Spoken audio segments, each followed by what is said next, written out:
Well, ladies and gentlemen, hopefully you digested your turkey quite a bit.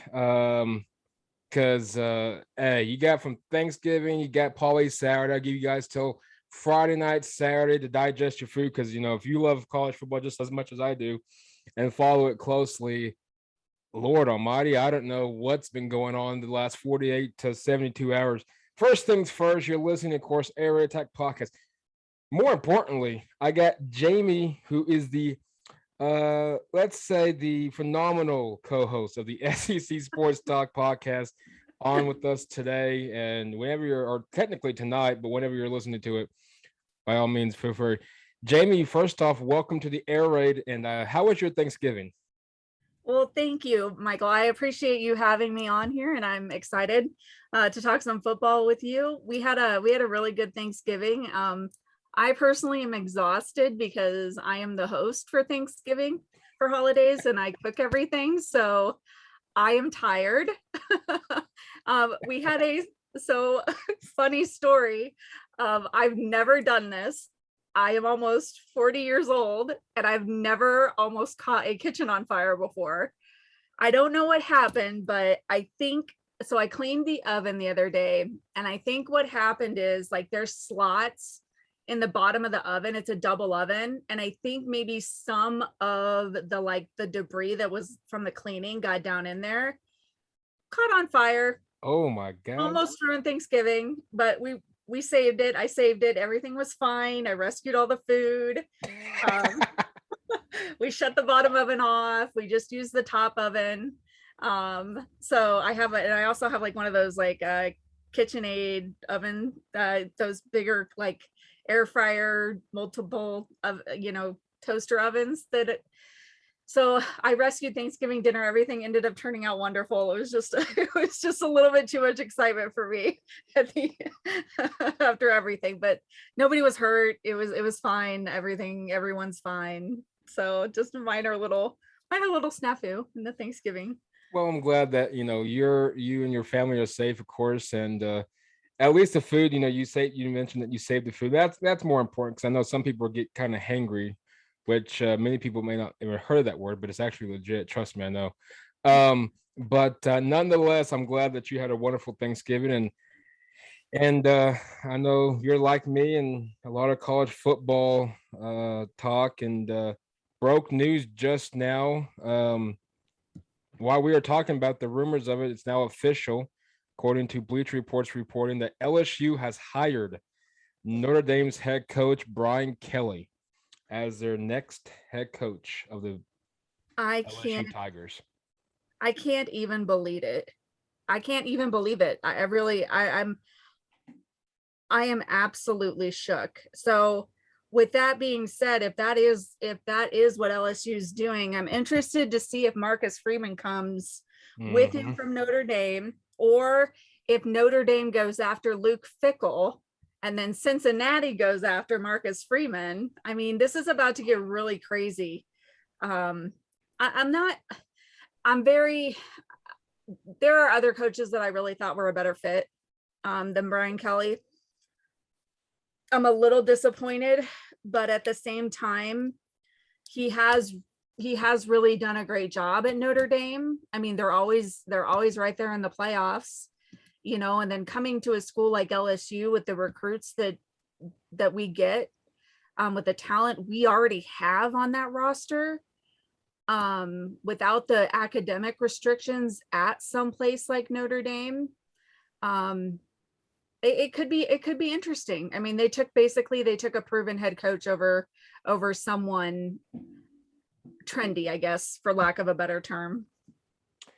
Yeah, it's gonna be interesting. I'm still trying to digest this one. This one definitely. Well, I know when you told me prior to the show launching is that once I'm kind of still thinking on this one, but it's an interesting hire. Very interesting. You go from Ed Orgeron, which had a decent year, and that was about all she wrote. But now you got Brian Kelly. Obviously, he's done phenomenal at Notre Dame. Heck, he done phenomenal at Cincinnati. People know, his days back in Cincinnati. So, Bearcats, not the Bengals.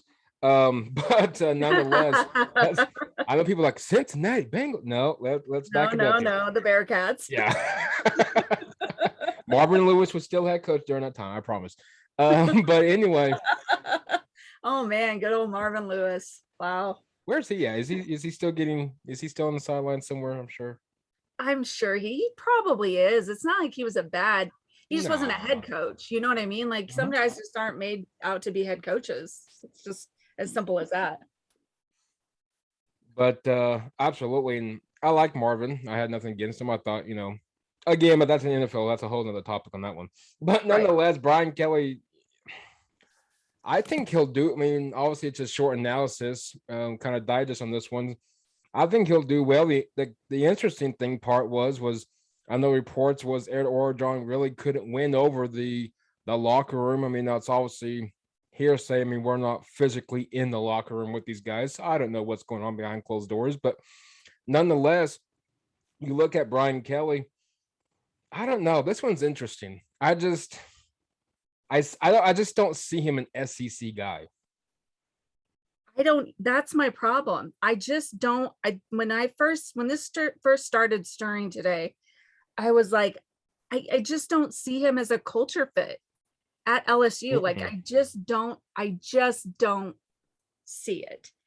And I think that's my biggest hang up with the whole situation. I mean, and the fact that he said he was going to execute his entire team earlier this season. I mean, but look, definitely can't be saying that around LSU. Brian Kelly. The thing I do really appreciate about Brian Kelly and what kind of makes this interesting is that he is a very disciplinarian as a football coach. His players you don't really see them out of position. You don't really see them make critical errors. You see them continue the fight. The thing that's most impressed me about Notre Dame this year is no matter what's happened in the game, those players fight and they claw and they never give in, and they're relentless. And so, I mean, you get a well-coached football team with Brian Kelly. And I will say part of the issues that LSU's had, especially the past 2 years, they have been so undisciplined and just out of position and just blah at times. So I'll digest it a little bit more. I'm sure I'll come around to it. It just I'm really shocked right now, to be honest with you, almost as shocked as I am about the whole Lincoln Riley thing. Yeah, we'll get that real just a second.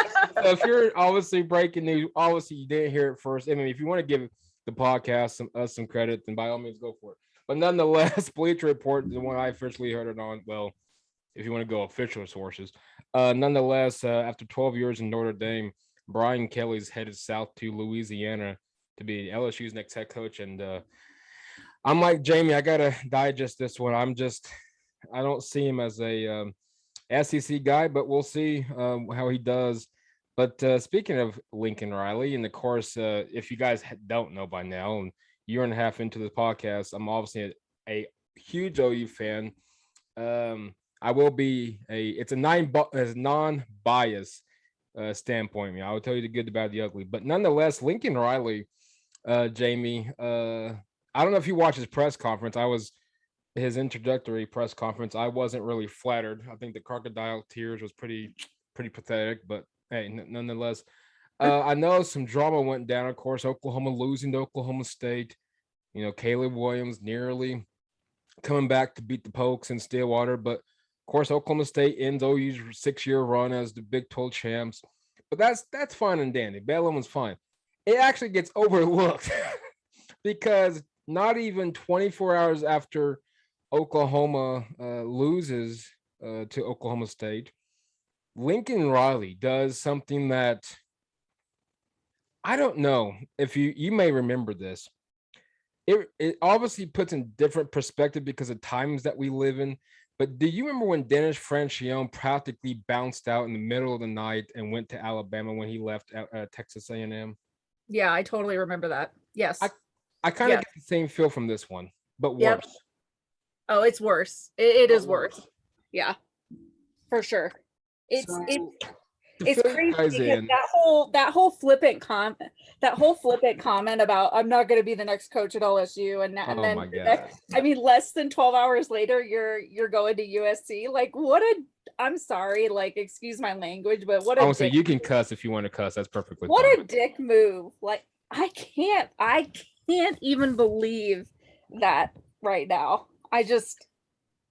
I was sick when I heard it for OU fans. I'm not even kidding. I was, there had been rumblings about him to LSU, and I was just like, God, I don't see that either. I just don't see him leaving. Why would you leave a program that's already going to the SEC, that you've already established your footprint for LSU? Like, that never made sense to me.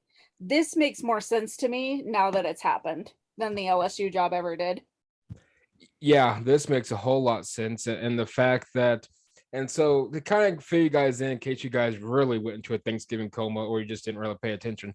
So obviously OU loses Bellum, no big deal. I mean, it's fine. That's perfectly fine due to the fact that he get overlooked by Lincoln Riley, one of the phenomenal offensive minds in the game. I'll give him that. However, what I don't give him is respect. So it sounds like to me, Jamie, first off, I think he planned this weeks on in down the last few weeks because everything gets set up. Here he is. I know he says, "Well, I was notified Saturday night." Come on, dude. Come on. No, cut the crap. So No way. no, I don't think Mike Bone from USC says, "Oh, Lincoln, tough loss, but hey, I got a job." No, and then not even 3 hours later, he, down the road, he accepts. So long story short, Lincoln practically betrays the entire university. We're talking from the president to Joe Castiglione, the athletic director. Who I really feel bad for is Bob Stoops. Bob Stoops retired in 2016 unexpectedly, but he was afraid that he was going to lose Lincoln Riley to other programs, respectfully. So he retired quickly. I know he has some health issues, but he could have pawned that off. I don't really know. But I know in his book that he recently released, he mentions it. So I'll give him credit. So then all of a sudden, bam, here comes Lincoln, does well. Now all of a sudden, he just bounces out. Bleacher Report, I think, is the one that I found out, or I just going through Twitter, all of a sudden, USC targeting Lincoln Riley. I'm like, oh, here we go again. That's my thought. But not even 2 seconds afterwards, Jamie, he accepts. And then, long story of it, supposedly, according to a lot of insight that was in the team meeting yesterday, well, so everybody knows the players were never notified. The university staff, athletic directors, staff, everybody at the nobody was notified. Recruits weren't notified. Players weren't notified until they found out on social media. Starts an uproar. Here comes the team meeting. Bob Stoops and Joe Castiglione leads it. Supposedly, one eyewitness says Bob Stoops literally yelled at Lincoln Riley, telling him that he needs to get his ass in the locker room to tell the players. He picks up his little gym bag, says, "Yeah, I'm out." And then DeMarco Murray goes off. The OU great running back coach DeMarco Murray goes off. Good then for we him. got Nick Bonito. He goes off on Lincoln Riley. So God only knows what's going on in the locker room at this point. God, a fly on the wall, right? Could we be a fly on the God. wall? Oh, I would love to be a fly on the wall because I can guarantee you there's a lot that was said towards Lincoln Riley. And another eyewitness report, he had these crocodile, tears type of thing, which I don't think anybody was believing him. Not only that, but now you lost your big time recruits, which just so everybody knows, it does suck, but it happens to other universities when coaches get fired or they leave. It happens. It does. So totally normal. Not a big deal. I mean, yeah, it sucks, but that's normal. It is. And so he leaves this morning, 4:00, heads to the airport with Alex Grinch, with the defensive coordinator, which not a big loss because he didn't really improve him. Dennis Simmons, the wide receiver coach, Benny Wiley, the strength and conditioning coach, and on top of that, the director of operations. Yeah. Stroud. That was the big one for me. That was a huge one. So, and that's a lot of people took personal because he's been there practically when Bob Stoops first took over. Right, exactly. So you have to look at that particular what happened this morning There's no way this happened overnight. Oh There's no no. way. This was this was probably at least a couple months, of contract negotiations, and who are you going to take and who are we going to offer and what are we going to pay them. I mean, that stuff takes time, and there's no way this just developed that fast. You can't tell me. And the other fact is, okay, so Bedlam happens. Then if you know this is happening, you have a player meeting right after Bedlam, and you tell them. You tell your players you're leaving.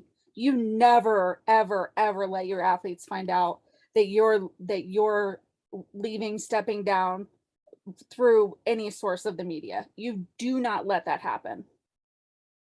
Well, and that's a disappointing part. And I told him, I got people upon people, like literally Dan.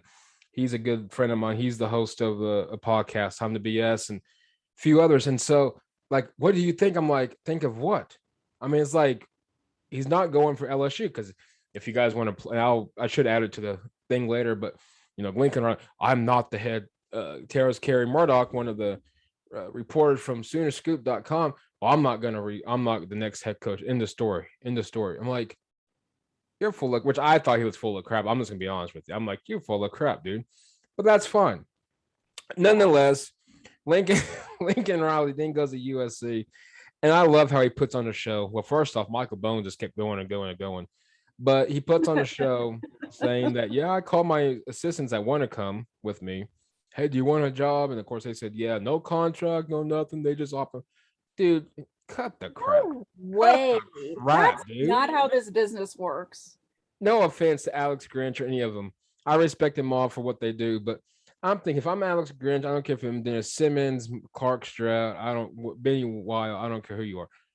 I'm not I'm not jumping on a plane to Southern California to go and to meet a potential athletic director that may or may not actually really want me, even though it's really, supposedly Lincoln's call. I'm thinking, I don't know what I'm getting paid. What are my terms? No. It doesn't happen like that. No, it does not happen like that. You and I are both very smart people. We know how these things work, and it does not happen like that. So this was a bad look for Lincoln Riley, and I've lost all respect for him. Well, I do too. We got so much to get to, but you got Lincoln Riley. There's so many stories out there now. Supposedly he asked Joe Castillo and the board of trustees for resources, money for their assistants, even though by the way, they just got a pay raise about a few months ago.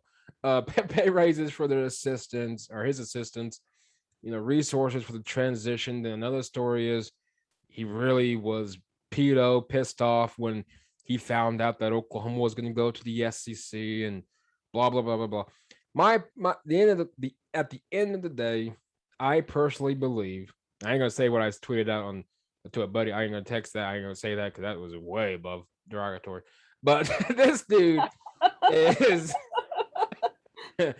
I'll eliminate one word, but he's just a bitch, because at the end of the day, my personal opinion, Jamie, and yes, we all agree, even here in the Big 12 country, and I'm one of them at times, everybody gets tired of the SEC. Well, Alabama gets the treatment. Georgia it's really more Alabama, but Georgia gets the treatment. So blah, blah, blah, blah, blah. Well, to be the best, you got to beat the best, Ric Flair. So correct. The SEC, let's be honest, is the cream of the crop of this college football. If you don't like it or not, I don't really care. That's the truth. And so I just don't, I think, and the Pac-12 is nowhere near the SEC level at all. It's more of a Power 6 conference. I mean, it's horrible. Yeah, let's be honest. Let's be real. Yeah, it's horrible. And so my personal opinion, I think he was scared of competition, knowing that he's going to ramrod up until this year, which if you guys watched OU, this team was a 2-10 team, but whatever. Hot Mess Express. Yeah, they should have finished 3-9, let's just be honest. But nonetheless, you're running the Big 12 ended. Is it OSU's time to run it? Who knows? But his time ended in the Big 12. He can't win. He knows he ain't going to win with this team right now in the SEC.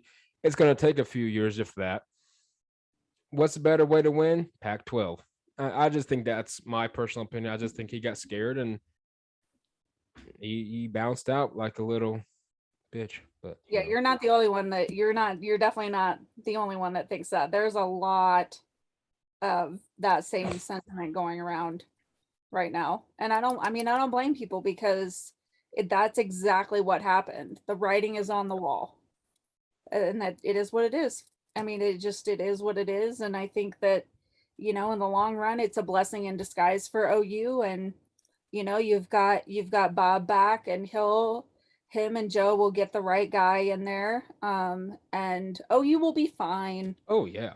You know what I mean? Like, this is, yeah, it's a shot to the gut, but OU will be totally fine. They'll come out of this thing okay. I have full faith, and they'll get somebody in there that wants to be there. And that's what matters at the end of the day.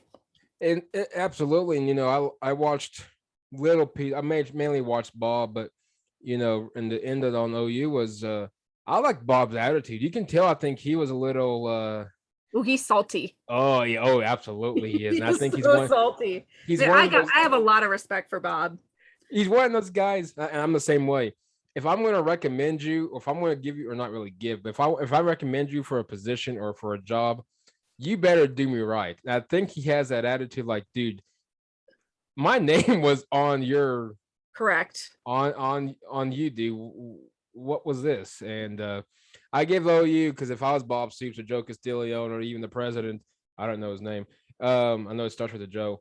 If I was one of them, I probably would have went off and called it what it was. But you can't do that, especially on television. You're a major brand. You got to mind your P's and Q's when you're in that type of a position.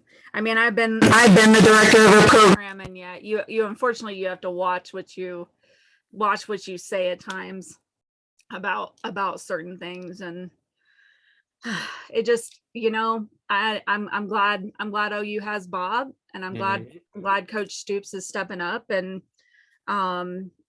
it is his legacy, and so I don't blame him. I don't blame him for what he's doing. I think that's a pretty solid move, and it tells me, all I need to know about Bob Stoops. So absolutely, and real quick, I know Brent Venables' name's out there. Are you hearing other? I know Venables is the biggest one, at least here locally, that's everybody really prefers. Is there anyone out there you think? I know I mentioned Luke Fickell potentially.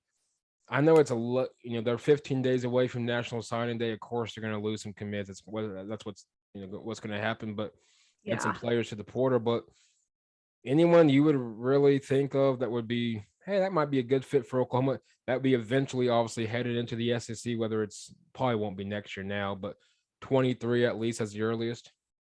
I don't know. I Venables has a lot of smoke around it right now, it seems. I think that would be a very good fit for Oklahoma. Mm-hmm. I really, really do. Somebody threw out Mark Stoops, and I'm like, man, that man was done so dirty. I don't think he would come back. You know what I mean? I really don't see that happening. Funny though. But he would be a good, I wouldn't say a good fit. He'll be a good fit for the SEC purpose, obviously, because he's well aware of what the SEC's expectations are and how you can compete. He's obviously got Florida's number and a few others, but yeah, I'm with you. I don't know. And on top of that, then you start being compared to, well, your brother did this, but you can't do this. That's the biggest thing I think you have to look at. So an interesting, an interesting name that's out there is Georgia's defensive coordinator. I just don't know if I see him getting a big time job like that right out of the gate, though. I feel like somebody like a smaller, program would hire him before he would get a nod like an OU type of job. Because let's be honest, Oklahoma is one of the best jobs in college football. And they can go after, they can probably have whoever they want. Although I don't know, The only thing that I'm concerned with is I keep hearing things about what they're willing to pay a coach. Now, I will say this, if you're coming into the SEC, you better be paying your coaches. Yep. Because if you're not, they're not, I mean, you will not get the premier coaches in the SEC. That's just, it's the same. And honestly, it's the same in the Big Ten right now. If you're not paying your coach top dollar, you're not getting that coach. That coach is not coming. And I wonder if I have to believe that some of this was also financial for Lincoln Riley. That's what I'm kind of wondering too, or at least leaning towards, because if all these stories are starting to be, well, this is actually what happened, then fine, that's perfectly fine. But the resources, I know, what does he mean by that? Is obviously the facility's going to have to improve. I know there's rumors. I know they still got to not fix, but upgrade the press box, which is on the west side, and a few other things. I don't know if you've ever been to OU, but I know that there have been rumors of potentially practically making at this point enclosing the remainder of the stadium, which is on the north side, and so on and so forth. But facilities, okay, I could see that to an extent. It's an old stadium, but okay, I can see that to an extent. But I think the money had something to do with it. I know he's probably not going to say it was, but I still think money played a role in this. Yeah, I do too. I mean, I truly do. I mean, Venables has never really wanted to be looked at, it seems like, but I think OU is that job that he would probably take if he was offered. A lot of people felt he got screwed over when Mike got fired from Arizona and came back, and of course then with that co-defensive coordinator garbage, and that was such a weird situation. I mean, that was whatever. I wasn't in charge. It wasn't what I would do, but whatever. That's how you roll. I guess. No, real quick. We got so much others. Marcus Freeman, of course, defensive coordinator at Notre Dame. Now with Brian Kelly gone, could we see him potentially on the move, maybe to an Oklahoma? I think OU's about the only biggest name school that's out there that's looking for a job now. That I can think of. Or do you think Notre Dame might give him a fit, or do you think he's probably going to be one of these guys, just wait your time because of X, Y, and Z? So it's interesting. So I think Marcus Freeman fits into the SEC defensive culture perfectly. I mean, I said this in a group chat. I was like, if it is Brian Kelly, I pray to God that Marcus Freeman comes with him. Like, please, sweet baby Catholic gods. Like, I'm a Catholic. Come on, he's coming from a Catholic school. Like, give a girl some Marcus Freeman. Because let's be honest. I mean, if you go, I think it would be smart of Marcus Freeman to go with Brian Kelly to LSU and coach in the SEC, because what that does is it gives you that resume build that, hey, I did this in the SEC. That gives them even more prowess to go after a big time job. I just don't think I just don't know if I see OU promoting somebody that's not already a head coach, with the exception of Brent Venables. And the only reason I think he's the exception is because he has so much experience already as a defensive coordinator. And I think he's worked closely enough with Dabo Swinney kind of on that same level that he would be the only person that OU would probably take that's a current coordinator. Otherwise, I think they look for current head coaches. But I don't know the Oklahoma administration like I know like the LSU administration, like I know Nebraska's administration. I don't know if they'd risk that or not. I mean, they did it with Lincoln Riley, but that's kind of, I heard somebody say it was kind of lightning in the bottle type of thing. Right. So yeah, it's going to be interesting. But the other thing with Marcus Freeman is the only thing I could see happening possibly is, let's say now Notre Dame goes after Luke Fickell, and then on the flip end, Cincinnati goes after Marcus Freeman. And it kind of goes down that route. Or Ohio State comes in and pulls Marcus Freeman back into Ohio State in the Big Ten. So it could get really really interesting.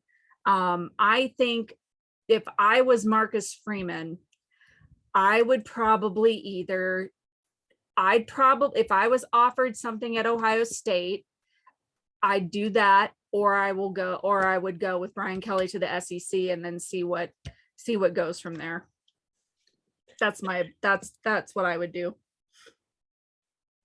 That's interesting. Of course, we got so much. I mean, this is a whole other week.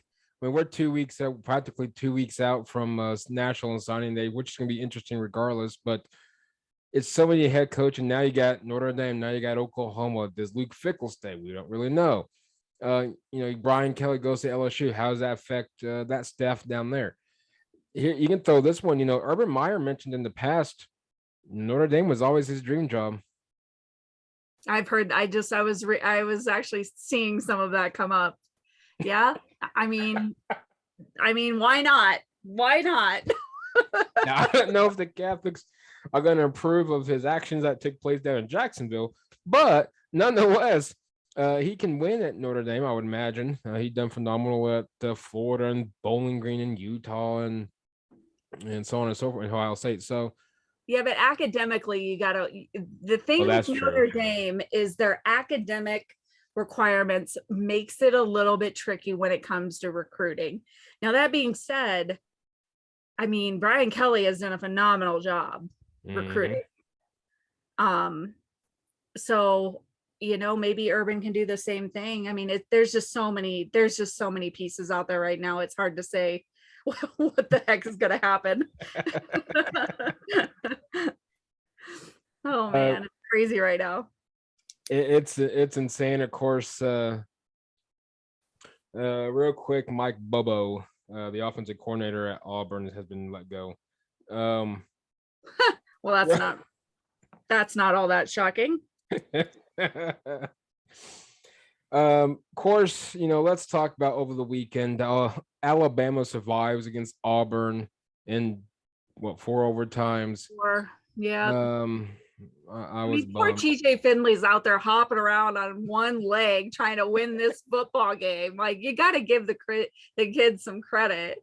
It's just, I don't know what the heck Derek Mason was thinking in that defensive scheme. Yep. I don't know what he was thinking. You should have closed this game out easily. And then Tank goes out of bounds, and there were just so many things that Auburn did that it reminded me of Nebraska. Like, so many stupid things that happened. I'm like, what is wrong with you people? Like, this is not that complicated. We're not building rockets. We're not doing brain surgery. Like, it's really not that complicated. I was bummed. I mean, it obviously didn't really affect, I would say, OU. Even if OU won, I just don't know if OU would have got in there. But nonetheless, I think a lot of people were hoping for Alabama to lose, because then you could potentially lose, which is one of the questions that Wong Lam, the host of the Defining Moments podcast, tweeted out, and was, what do you think of both Alabama and Georgia making the college football playoff? Presuming that Alabama, which I don't think they'll have a prayer chance to beat Georgia, but you never know if they beat Georgia this weekend. Okay, so never say never, right? I mean, obviously it's Alabama, it's Nick Saban. He's going to have them ready to play. But here's my problem. Alabama's offensive line is bad. They're bad. Mm-hmm. They don't have a running game. They can't run the football. And Georgia's defense is like monsters on steroids. Like, let's be honest here. They're all beasts out there. I mean, between Tyndall and oh my gosh, I can't think of his name. What's his name? The other linebacker for Georgia. Not Jordan Davis. He's the lineman. Nakobe Dean. Yes. Between the, I mean, you can't run side to side. You can't run at them. You can't. The only thing that is suspect where Bama has an edge is Bryce Young is a running quarterback, and Georgia's secondary is suspect at times. So that's the matchup you have to watch in that game. How well can Georgia cover? Now, they usually get away with it a little bit because their front is so strong, and they just get to the quarterback. That's just what those guys do. They're all over the place, and they're so fast. They're so hard to block. And they're coming at you with the way that Lanning runs that defense. They're coming at you with like all these different defensive looks, and they're in and out of things. And Bryce Young, he is unintended young. Absolutely. How experienced is he when you've got that elite Georgia defense that basically checks themselves in and out of plays? He's not quite at that level yet to outsmart them and to check out of those things. So I do see Georgia winning. I think this game might be close though. Alabama's special teams is not very good though either. And I think that's what it comes down to. Georgia has better special teams and better defense. I think Georgia wins. It'll probably be by a touchdown, would be my guess. If the weirdest thing ever happens and Bama does win, gross. Because they'll put both of them in. Oh, absolutely. Georgia and Bama will both be in. And then it comes down to, do you keep Cincinnati in? Do you sneak Notre Dame in? Do you sneak Oklahoma State in if they beat Baylor? Now, Oklahoma State beating Baylor is not going to be an easy task. Oh no. By any stretch of the imagination. So you've got a lot going on. I think Michigan probably beats Iowa because Iowa can't score. Iowa's terrible on offense. They're so bad on offense. I just don't see them. Michigan can put up points. Michigan can control the ball, the line of scrimmage. So you probably end up with, I don't know, Georgia, Bama, Michigan, potentially Cincinnati. I mean, maybe if Cincinnati goes, if Cincinnati wins out though, they get in over Notre Dame because they have the head-to-head. Yep. Well, I think if I'm Oklahoma State, obviously and I'm not taking a jab by any means, but I still think they need a lot of help because you got to have a Michigan to lose preferably you want Alabama to lose. Let's be honest on that one. You do. That's your first step. Your second step, I still think you need.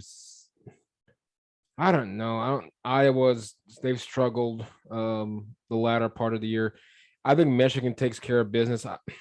Even though, Dana Holgorsen, I still think can get this Houston team ready. I still want to call it upset on that one. I don't know if I'm going to see that.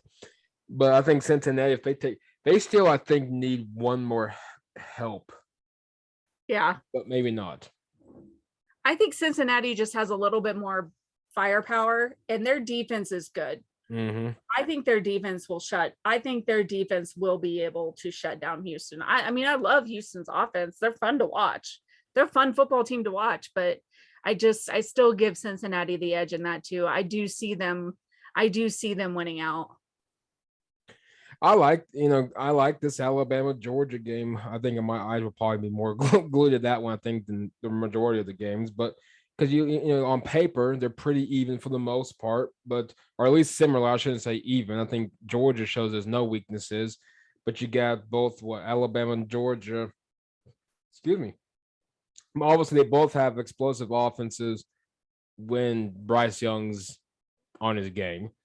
You look at Georgia. I think Georgia I think their defense is giving up 6 points a game or some ridiculous stat that. It's less than a touchdown. It's ridiculous. It's absolutely insane. And this Georgia team is just top to bottom. They're my favorite to win it. I know Jay Boy called it when he came on the podcast a few months back that Georgia was his national title winner. Yeah. But they're top to bottom. Of course, speaking of national championship, and I know I'm going to switch humongous gears, but Nebraska. Oh, my They favorite team. haven't been. Oh, Well, you're my perfectly love-hate fine. relationship. That's my dad's. My dad grew up a Nebraska fan, even though he graduated from OU. But I think it's just a family thing. But nonetheless, Nebraska hasn't played for a national championship since 2001, being beat up by Miami and that good Larry Coker team that was down there. What in the world? And Nebraska should have beat Oklahoma. I'll give it. I'll give credit when credit's due. But they showed some life this year. Let Iowa off the hook. Let Oklahoma. They neck to neck with Oklahoma. Let so many people off. What exactly? What in the world? Or is this? Well, first off, I think we're why? cursed. But you know what's funny though is I say that with all seriousness. I really think Nebraska is cursed. well, I think Frank I don't Solich know if we cursed you like guys. sold our souls. Like, I'm not sure what happened, but yes. So it was funny. There was something going around social media at the beginning of the year where we were all like, okay, so Frank Solich just retired from Ohio. What we need to do is bring Frank Solich back, put him on the end, honor him, and then like sacrifice Steve Peterson and Sean Eichhorst to the football gods. I'm not even. And Little Red was involved in this too, and then bring back Blonde Herbie. So it was a really big thing, and I really think it needed to happen, and it didn't happen, and that's why we went 3-9. That's the story. But what's funny though, I think Nebraska. I mean, I think when Frank Solich was fired years ago, seems like now. I really believe is somewhere in where his office was. I believe he probably put something there. I think because Nebraska hasn't really been relevant since that firing of Frank Solich, which I still thought made no sense. But no, that set Nebraska back big time. Oh, and absolutely. That was, I mean, that was the AD, and then he brought in Callahan, and Jesus Lord, oh, that's a whole other thing I don't even want to talk about. But I mean, it all started with Frank Solich, and it's just been one crappy situation after another. I do believe that Nebraska has shown marked improvement all across the field.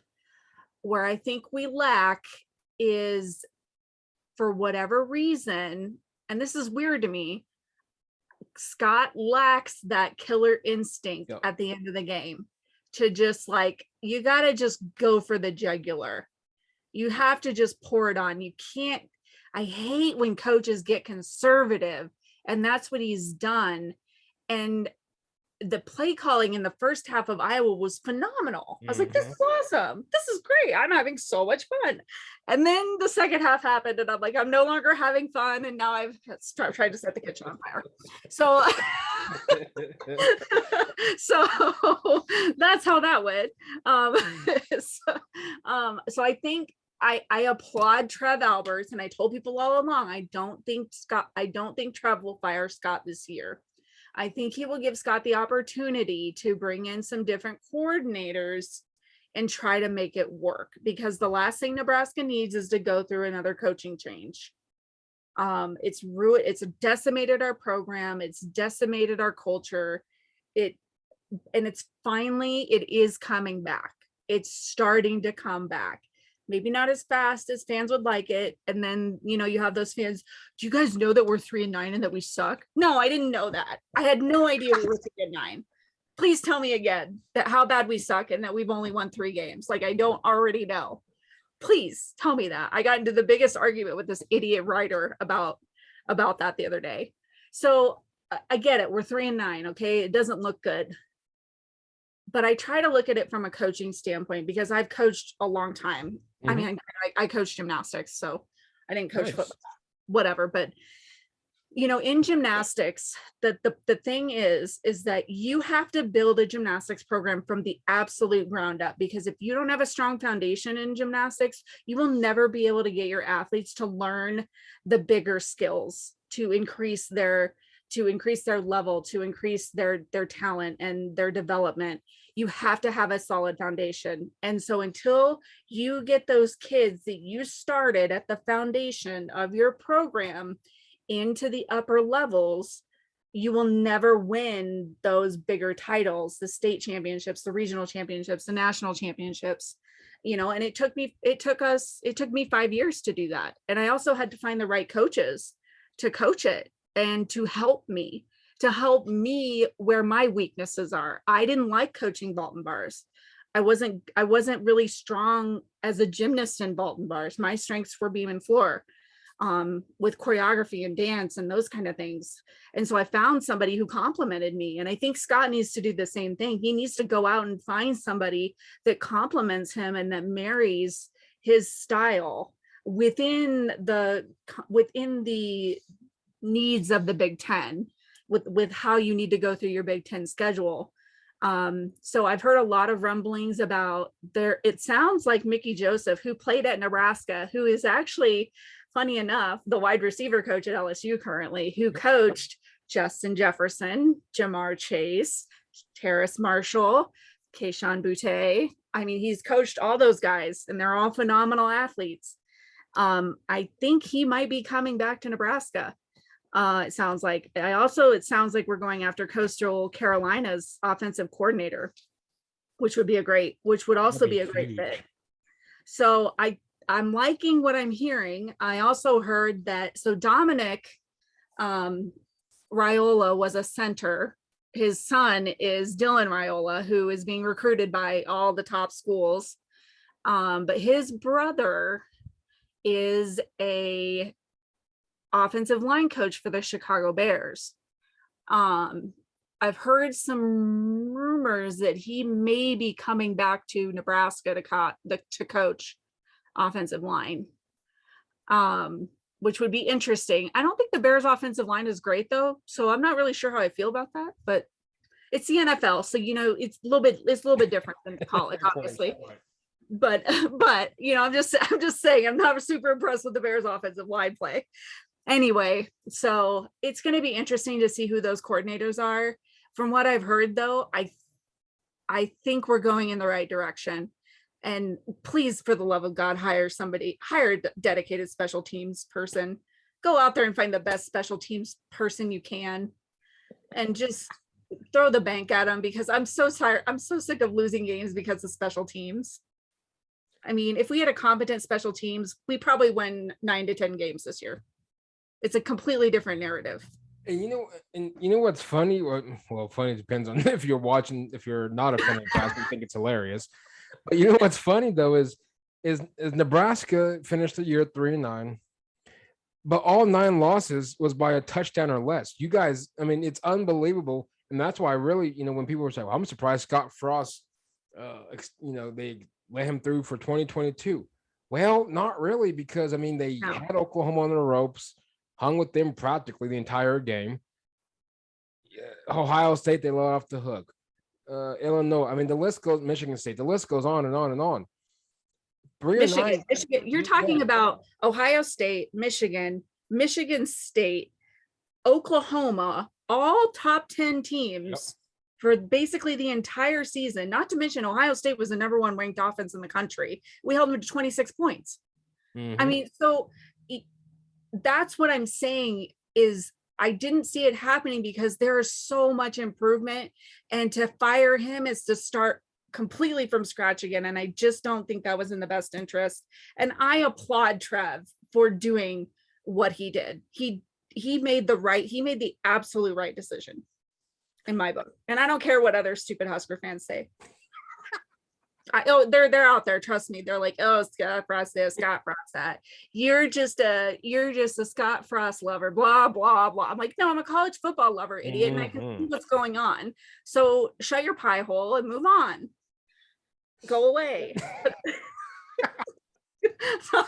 I can sometimes not be very nice, but well, trust me, neither am I. I actually bashed OU last year when we lost back-to-back games to Iowa State and Kansas State, and trust me, I got some mean tweets. Well, you're a Sooner fan. Well, I didn't say I wasn't going to be honest. I mean, yeah, I put a tweet out saying that. I'm like, look, you can be critical of your team and not be a troll. At the flip side, you can be positive about your team and not have blind faith. Like, it's not one and the same, people. I don't know if you know this, but you can be both things.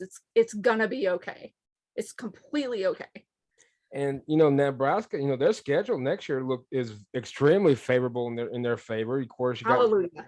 Northwestern in Iowa in Ireland, and of course, then there's a huge difference from there. North Dakota, then you got Georgia Southern, then you got Oklahoma coming to Lincoln, which who the hell? I We don't don't know. know what that looks We like. don't Right even know what this team's going to look like. We may have a quarterback from the transfer portal that really nobody's ever heard of being the starting quarterback. I mean, we don't know who the now. head We don't coach is. know. We don't know who's left on the team. Is a water boy? I mean, the water boy might be gone by now. I don't know. But you got Rutgers, you got Indiana, you got Michigan, Minnesota, Wisconsin, Purdue, Illinois, and Iowa. It's favorable. I mean, Michigan will be tough. I don't know what they got coming back, but it's favorable to really have an excellent year. And I wouldn't be surprised if Nebraska beats Oklahoma, because again, we don't know who's going to be on the team. Right. Our schedule next year is so much easier than it is. I mean, this year was we knew it was going to be tough this year with playing where we played and who we played. So yeah, next year is much more favorable. We will be young next year though still. So that is a little bit of a question mark. But sometimes youth isn't a bad thing either. And honestly, we've had a lot of our younger guys step up this year and they played well. I like the recruits we have down in Lincoln. I think we've got some really good recruits, some really good superstars, and they'll be another year older. And I think Nebraska will be fine. I'm really sad about one particular transfer though, and that's Savion Morrison. I loved Savy, and I'm so sad that he is transferring. Like, that breaks my heart because that kid could have been so special. And I just don't think that Ryan Held, our running back coach, did right by him. And that makes me really sad. It makes me really, really sad to lose him. But, players move on, and you just, at the end of the day, you want players that want to be there, and, you move forward. So I think we'll be fine. I have faith that next season will go a lot better. I really do. Of course, few little random questions to add to this.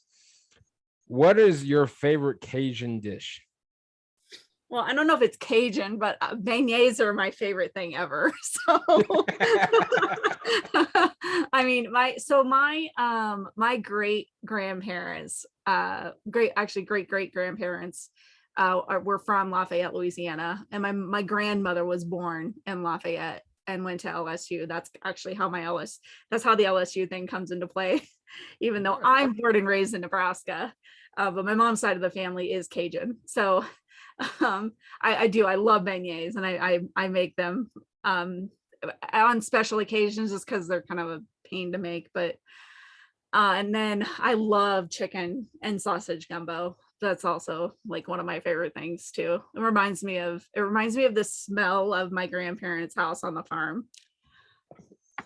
So that's the answer to that question. These last two are does she? Okay, do you like English Premier League soccer or SEC soccer better? I don't like soccer. Oops.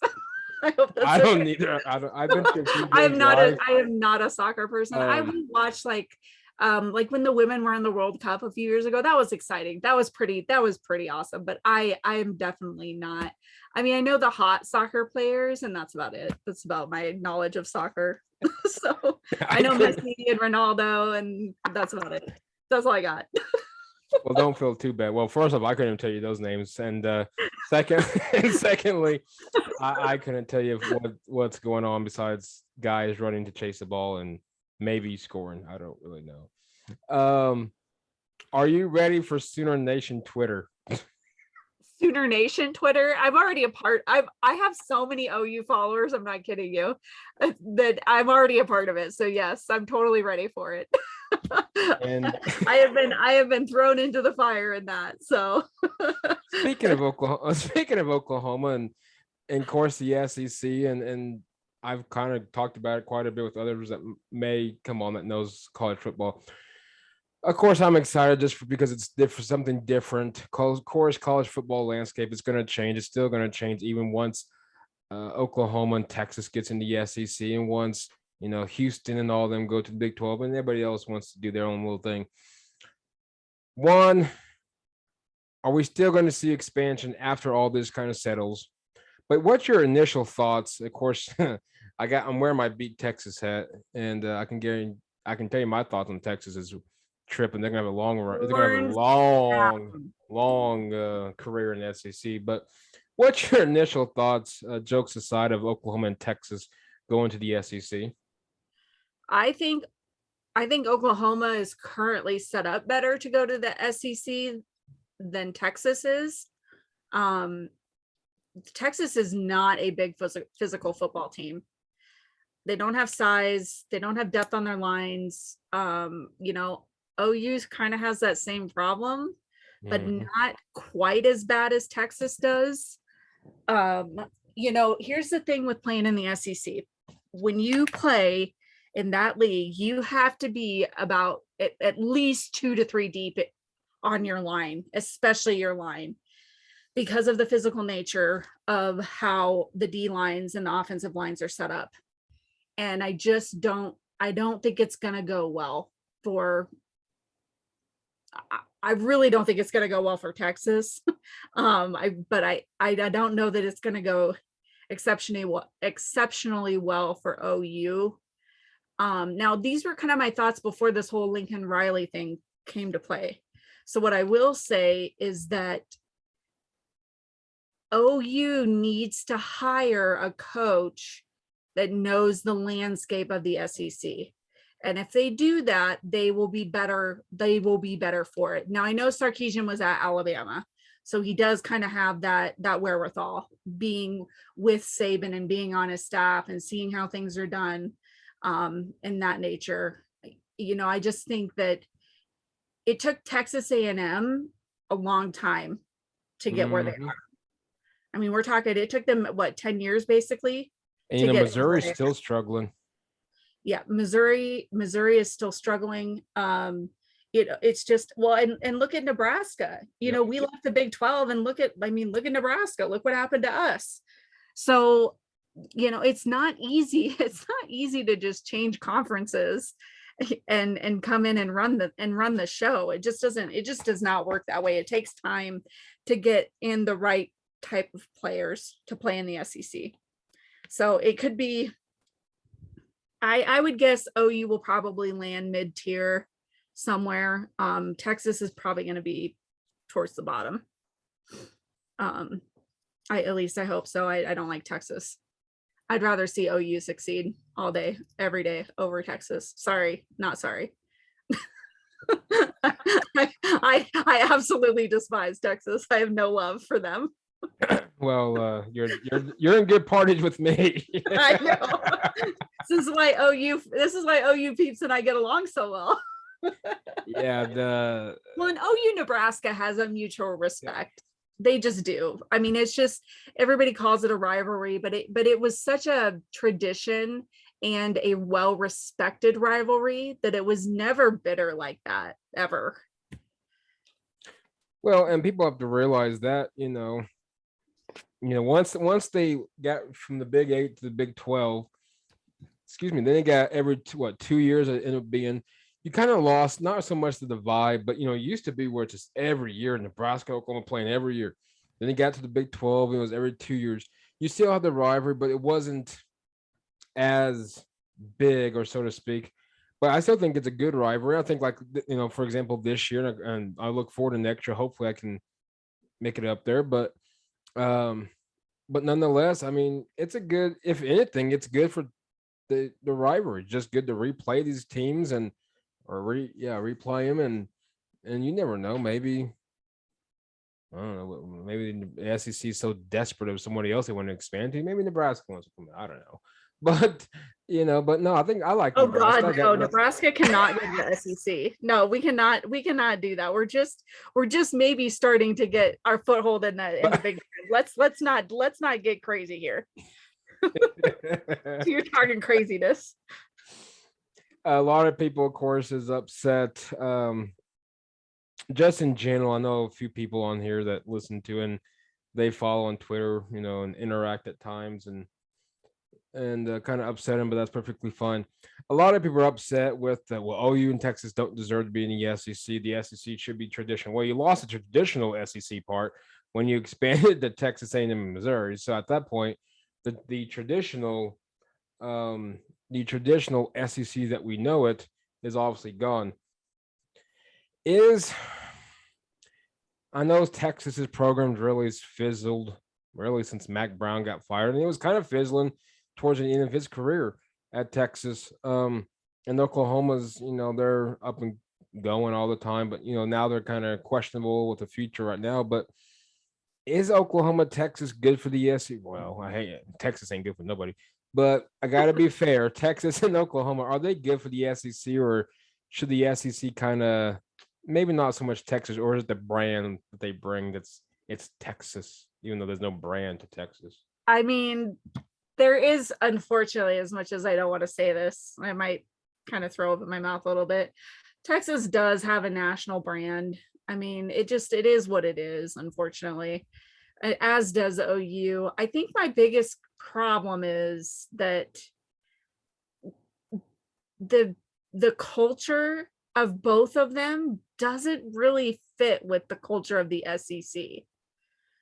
And I mean that in the nicest way possible, but it just doesn't. The SEC is so cutthroat and so ruthless, and OU's not like that, as Nebraska's Right. not like that either. It's just a different, OU is like more of that Midwestern vibe, as is Texas, Mm-hmm. Whereas the South is the South, it is what it is. And I guess, I understand. I think what the SEC is trying to do is they're trying to create their own super league, is what's going on. And they're trying to basically take control of the whole of college football and then hold their own, national championships, which is why the Big Ten countered and did the alliance with the Big Ten, Pac-12, and ACC. ACC. Yeah. Yeah, I think for them, like, I'm sorry. I still laugh trying to say that because I'm like, really? That's the alliance? Really? That's what we did? Like, why wouldn't the Big Ten and the SEC like form an alliance? That would be smart. See, whatever. But I don't run things. I should run things, but I don't run things. But that's what they should do. See, I think what should have happened, and I don't know if it's I'm sure it's too late. See, what I would have thought was the SEC is going to do its own little thing. We all know that, but I would have thought you would have had the ACC and the Big Ten, and then you could have, they can merge and have their little super thingy, and then you can have the Pac-12, which is struggling just top to bottom in general, to the Big 12, which at the time I still think they're trying to find their identity as a whole. And they can merge, because I just don't. Well, the Big 12, I don't even would consider the Power 5 once Oklahoma.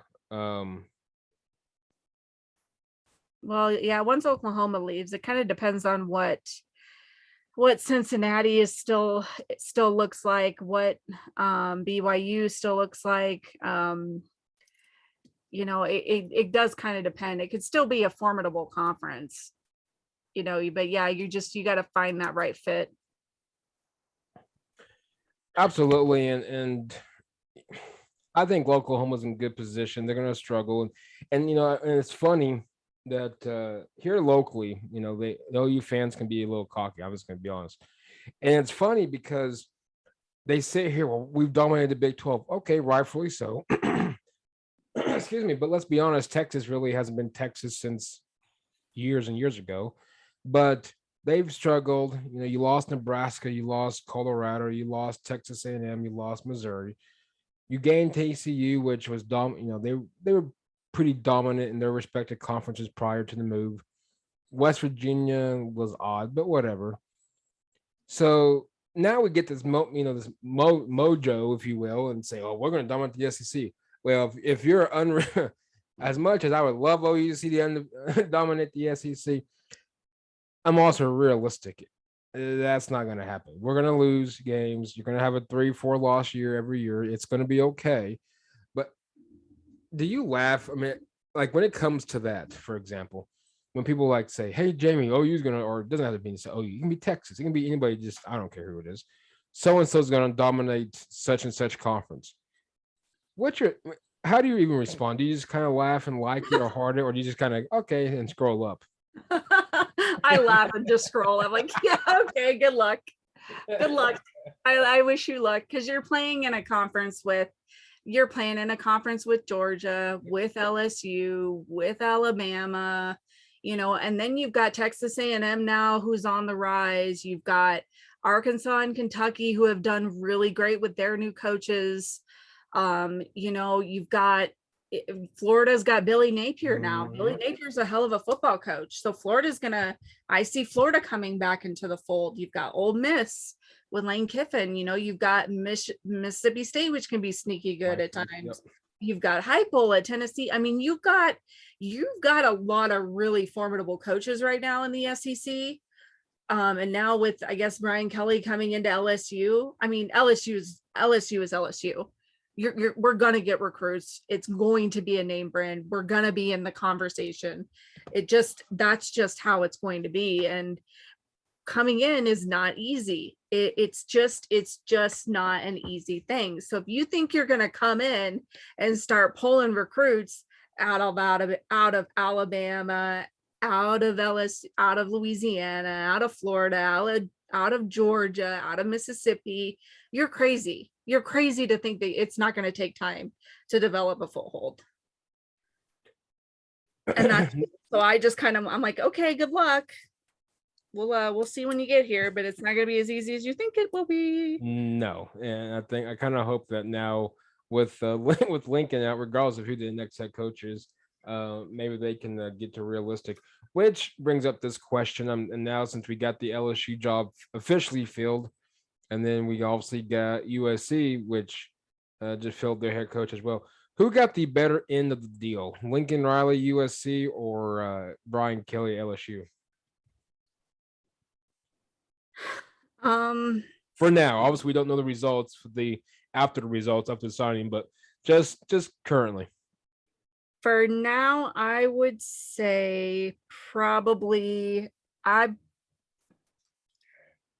I don't know. It's hard to say. I'm curious to see what Brian Kelly does in the SEC. Mm-hmm. I probably have to go with USC. Lincoln does actually fit really, really well with USC. He fits really, really well with the Pac-12. And the offensive schematics that they run out there. And now he's got all that. He has all that California talent. He's recruited California extremely well. Oh, absolutely. So, I mean, now you're going to get all of those California recruits that have been going to Oregon, going to Oklahoma, going to Ohio State, going to Bama and LSU and the Southeast, the SEC schools. Now you're going to get all that talent to stay home.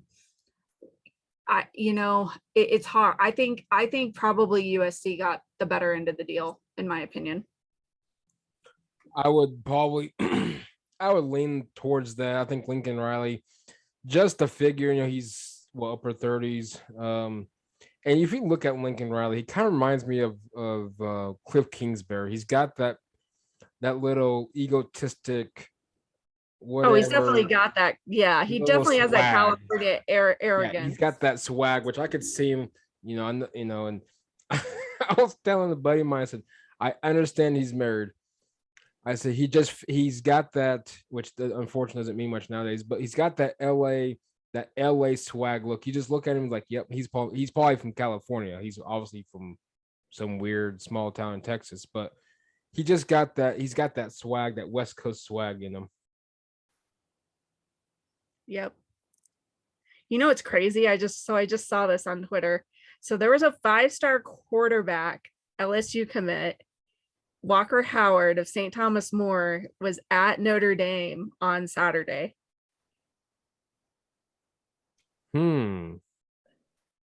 Interesting. Now all of a sudden, Ryan Kelly is coming to LSU.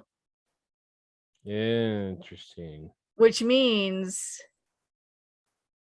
that this was an article back in October 25th, because it was the game that Notre Dame beat USC. Right.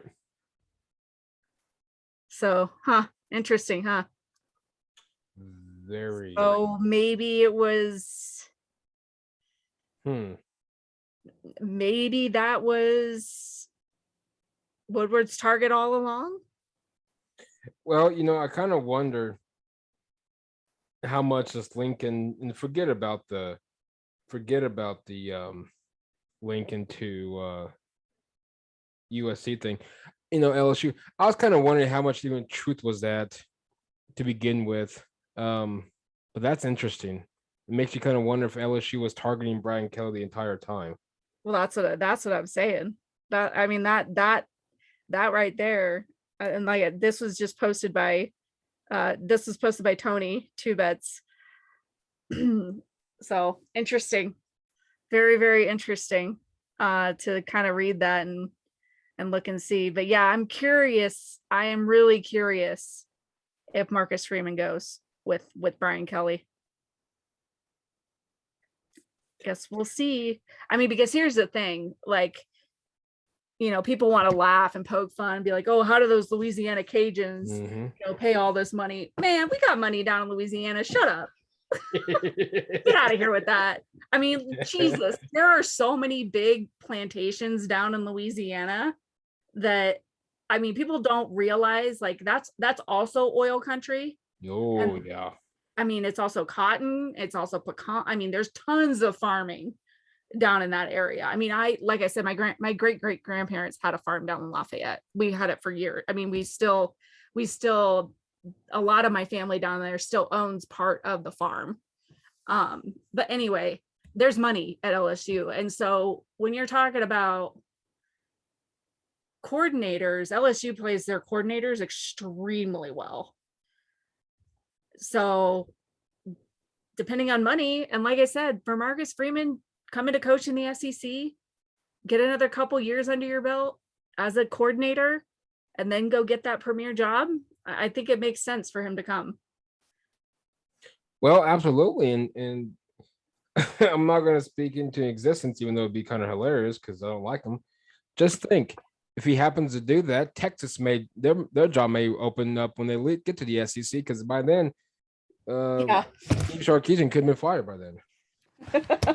with the way Texas wants their coaches out. And yeah, I talked about Texas on the SEC Talk podcast. My thing is I think Texas needs to do what Nebraska did, and give a coach time. Oh, absolutely. Really reestablish Texas, because otherwise they're just running their program into the ground right now, letting the boosters control everything. You got to get a president and an AD to stand up to those boosters and be like, look, I'm running this shit. Shut up, sit down. If you want to pull your money out, pull your money out. I don't care. But this is how it's working. I'm the boss. You have to do that with those boosters. You cannot let your boosters control everything. Well, Texas has to, and I'll give it. I'll be nice to Texas at times. And I agree. I just don't think they're rushing. Once they got rid of Mac Brown, then you got in Charlie Strong, and that kind of didn't go so well. Then you bring in Tom Herman. He was a big coach out of Ohio State, top of the line, blah blah blah blah. I thought, I'm just gonna be honest, even though here at Oklahoma City, we always say Tom Herman memes because it's hilarious, but I thought, last year and the last two, I thought Tom Herman maybe started slowly, maybe to an extent, of getting this Texas program at least somewhat in the right direction. He got fired not long after, and then of course here comes Steve Sarkisian. Interesting hire. I didn't really see him as a Texas guy, but interesting hire nonetheless. And he set some records that he probably wasn't thinking of, and he lost to Kansas again. But nonetheless, I think if they give Steve Sarkisian some time, you got to give him some time. He's definitely got to recruit. Yes. Lord only knows, I'm I was hoping next year for the SEC. I don't think that's going to be realistic now, but maybe 23 we can get to the SEC and then go from there. I think give him some time, get him in the SEC. I'm kind of curious what he can do with Texas in the SEC. Yeah, I think you got to give him some. I think you have to give him some time to recruit and to get his players in there and recruit towards the style of the SEC, because like I said, he does know the landscape of the SEC, and being at Bama gives him a little bit of an edge on that particular piece of the puzzle.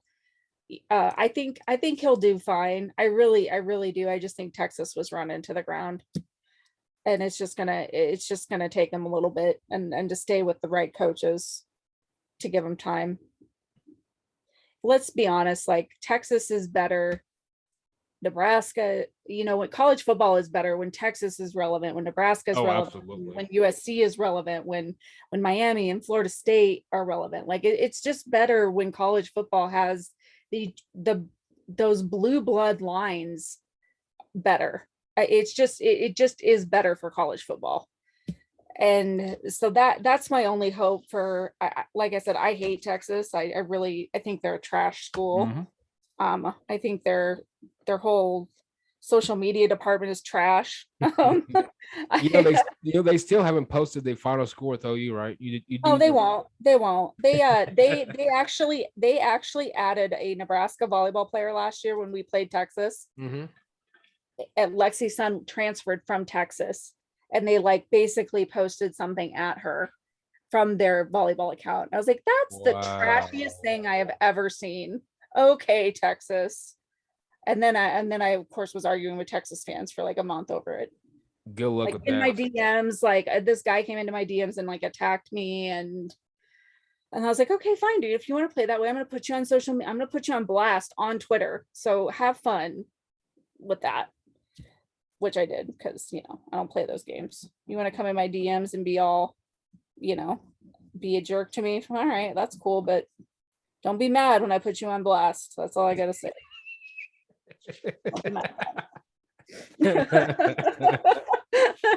Okay, so that's just a little tidbit about me. So all you listening out there, if you don't want to be on blast, just be nice. Just be respectful. It's fine to have banter and poke fun at teams back and forth, but first of all, don't ever get personal with me, because that will never go well. Don't ever go personal, because that's when my claws come out. I can take a lot, but don't attack me personally. Just don't do it. And you shouldn't do it to anybody. It's not just a female thing. It's just a respect thing. Just don't attack people personally. It's not that hard. It's really not that hard to just be a nice human being. If you don't have anything nice to say, just scroll on by.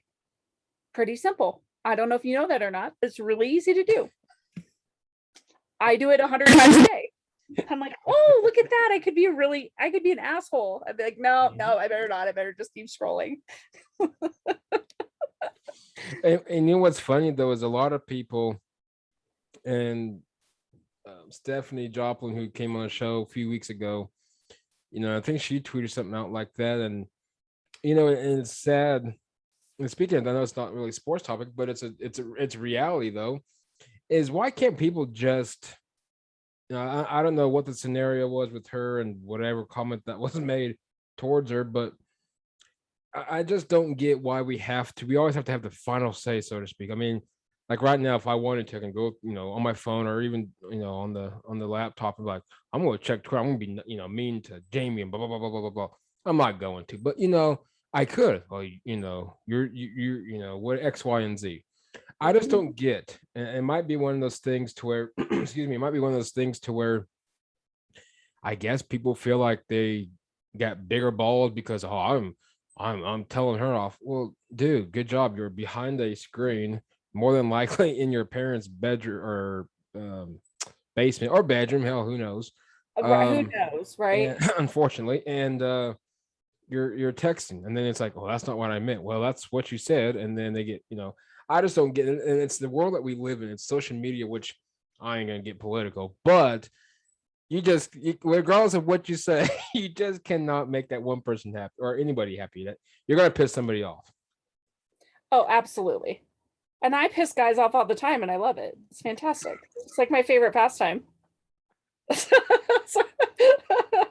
I kid you not. Every single day I have a guy mansplaining something to me about how I'm wrong. And then I prove him wrong, which is 99% of the time what happens.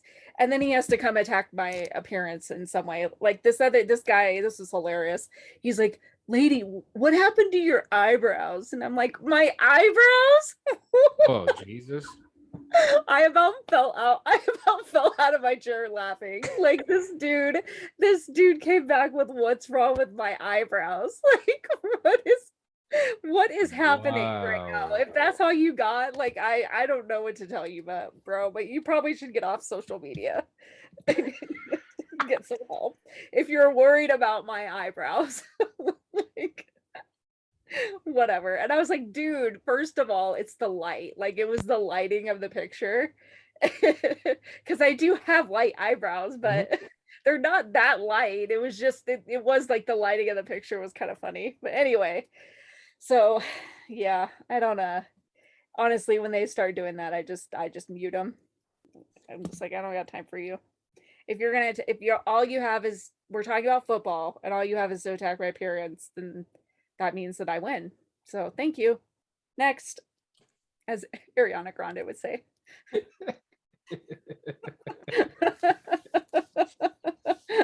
No, but most of the time I'll talk. I mean, I'll talk to anybody, and I'll be nice to anybody. I'll hold conversations with you, but the minute you become either a creeper or a jerk, it's time to.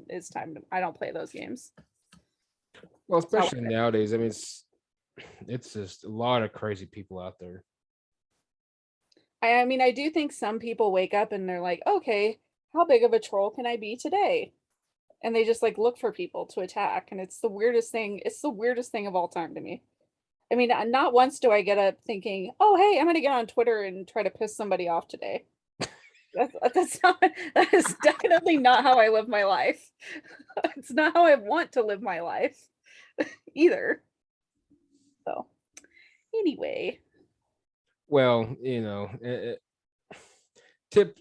people have to realize and kind of leads to, the sports realm, people send these tweets out to athletes, because their fantasy football team lost because, oh, well, you could have played week 16. Well, now it's 17, but you could have played week 17 and you would have won.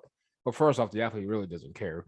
But it's insane because you say that, and it's true, though, not so much as, average Joes like us, but you got athletes getting death threats and stalkers or stalked and so on and so forth because, they lost a fantasy football championship game or oh yeah, that shit not okay. No. Like we're attacking people because they lost your fantasy. Exactly. I emphasize football game. Like, come on, people.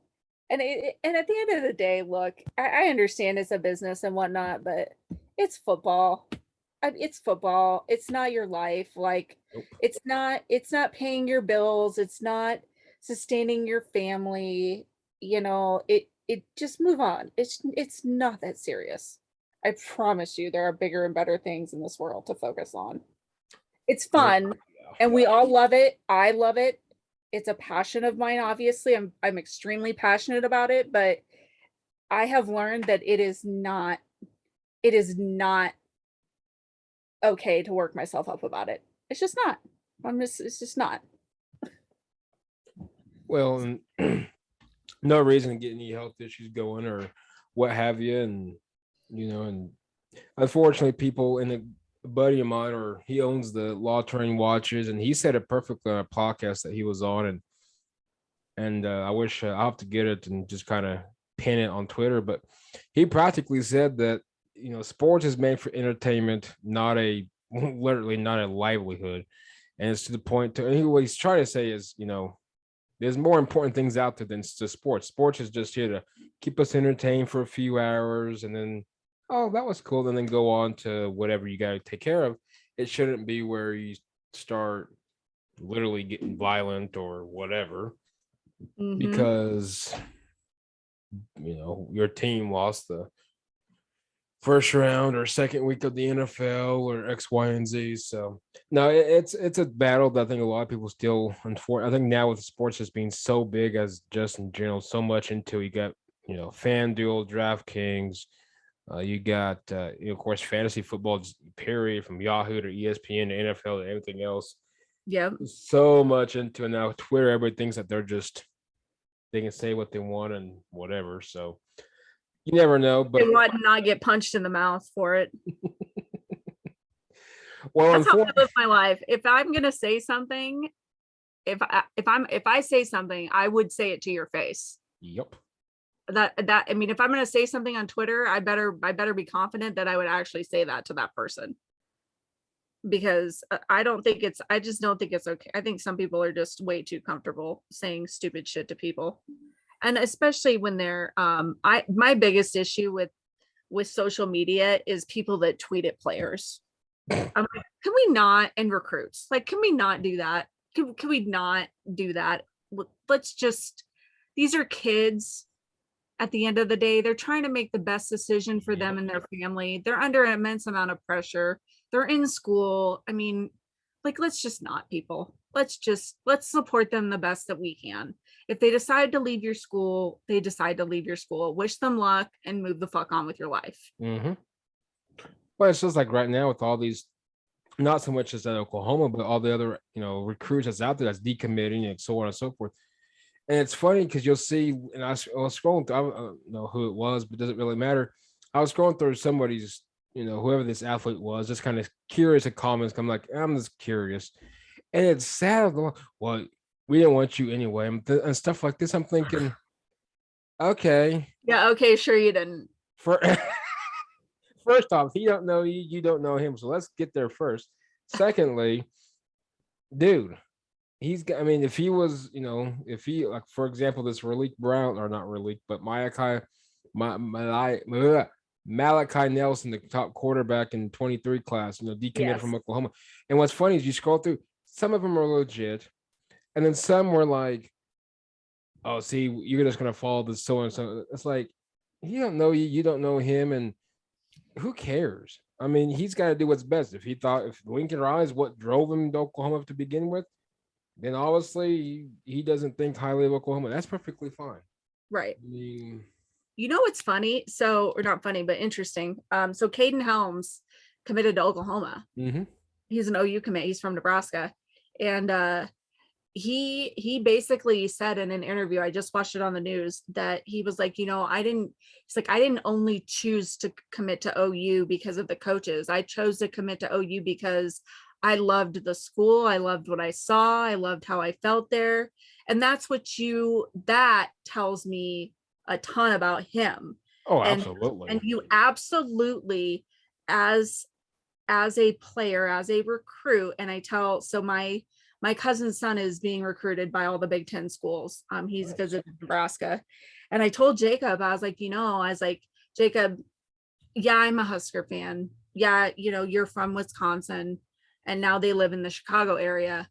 Well, outside suburbs of Chicago. But I was like, but you have to do what's best for Jacob. You can't do what's best for your mom. You can't do what's best for your dad. You have to do what's best for Jacob. And what I will tell you is, when you visit these schools, it's about their football program. It's not about necessarily the coaches that are there, because coaches come and go a lot of times in these programs.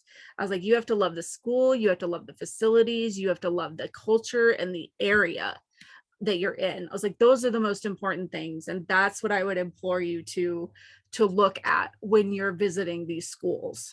So hopefully that's what he does. And I implore other recruits, if they listen to this podcast, I implore them to do that, because that is what's important at the end of the day. And, I coached club gymnastics. I didn't coach collegiate gymnastics.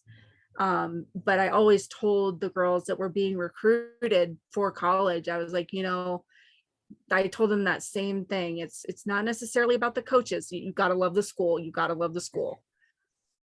So, well, absolutely. And people realize the chances. Well, first off, the chances of going professional in any level of sport, regardless if it's basketball, lacrosse, football, baseball, doesn't matter, volleyball, what have you, it's not high. So Right. obviously, you're always, like my dad always said, you're there to get an education. I went to play football at a smaller university. He said you're there to get an education. You're not there for football. You're not there for women. You're not there for anything else that you want to, imagine. So, hey, you're there for an education. I think that's a lot of these kids miss, or unfortunately, a lot of these fans try to interpret to the player's mind is, you're here to play football. And we would expect you to go undefeated. Blah blah blah blah blah blah blah. No, not really. Because at No, the end of the day, in no. 4 years, he still don't know you. You still don't know him, and he's without an education. So Right. Yes, exactly. Exactly. I really, really wish that these recruits and these kids coming from high school into college would get more of those kind of talks from their parents, and from the adults in their lives, and be real with them, because at the end of the day, I mean, not let's be honest, you're not going to go play professional sports. no. Get your degree, yeah, it's great you got a scholarship for athletics, but get your degree, focus on what you want to do with your life. So, oh my gosh, Seattle just blocked the extra point and ran it back for 2. Sorry. So, I hate saying this. There's so much college football going on today. I totally forgot it was Monday night. Yeah, I've had it on this whole time. It hasn't really been an eventful game, but yeah, big old 94 just blocked it and returned it for 2. Nice. Anyway, just so everybody knows, Brian Kelly, of course, going Notre Dame to LSU. I was reading this tweet, scrolling through, kind of make sure I don't miss anything else. Nothing really major now. I think we're kind of good for today, I believe, hopefully. Who knows? Brian Kelly went from, of course, Notre Dame now to LSU. So who knows if this had any implications, but I doubt it. But it's fun to ask the what if. So did you know that next year, Brian Kelly would have faced Ryan Day at Ohio State on the road? He would have faced Mac Brown at North Carolina. He would have faced Dabo Sweeney in Clemson at Notre Dame. And then he would have went on the road to face Lincoln Riley in Southern California. Yeah. Interesting. Well, but I mean, on the flip side, LSU, you still got a lot of I was coaches. gonna say, LSU schedule's not no cakewalk. Oh, though. no. Like, let's be honest here. Come on. Let's see what LSU's schedule is next year. So let's see what we got. Nope, that was 22. Okay, so we got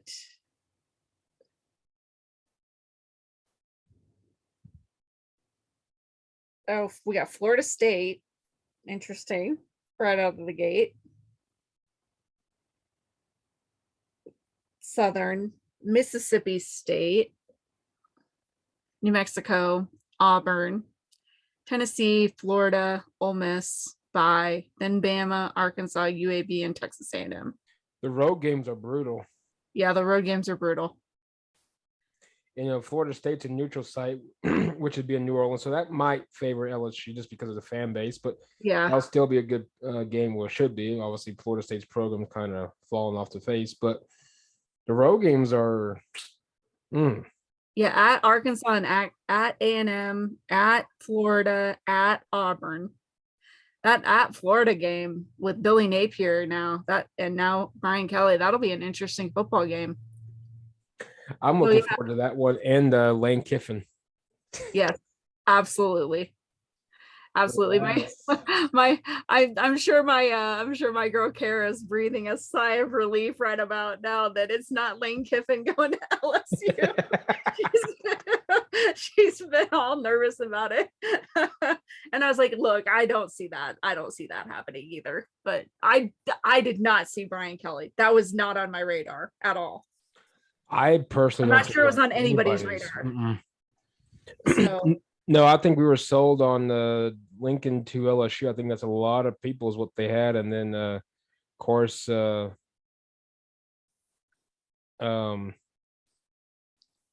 sorry, I'm not distracting.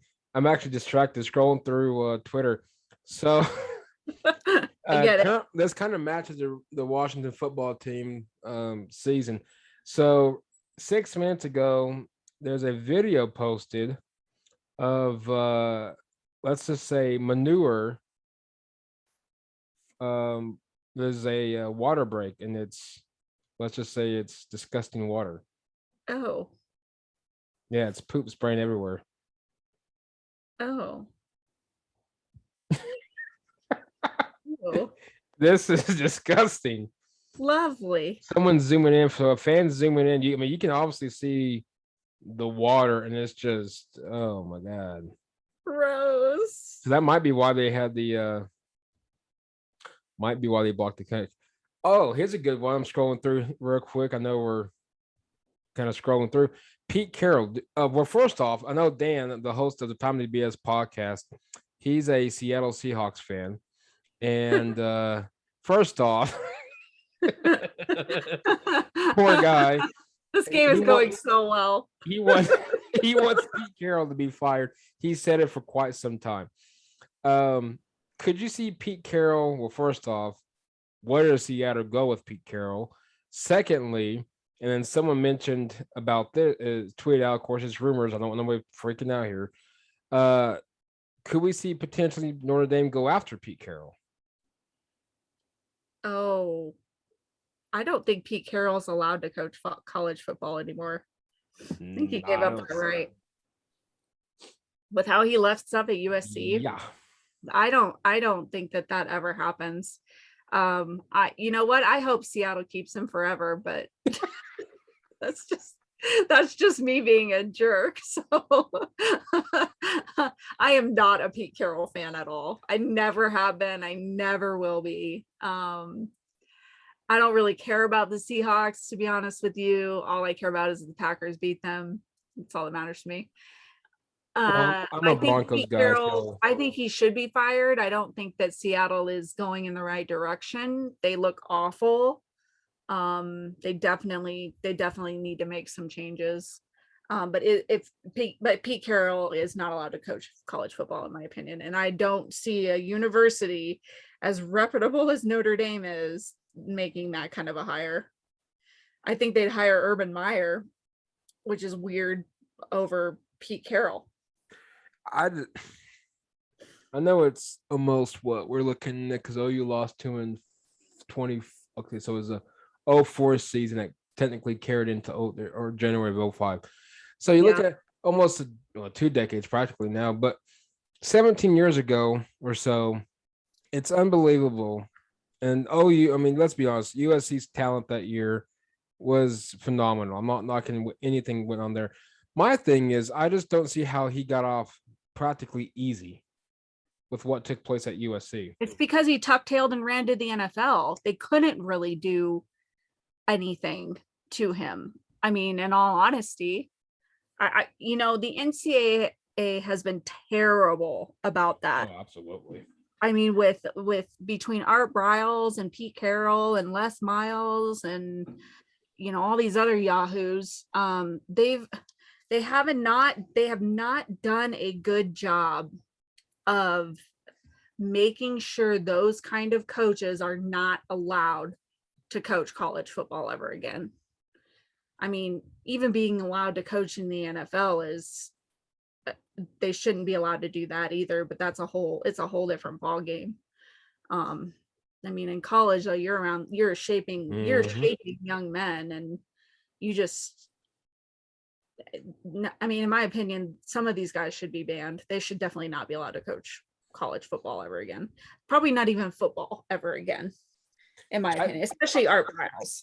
Oh, don't even get me going on that. Don't get me started on that one, but you should definitely not be able to coach football ever again.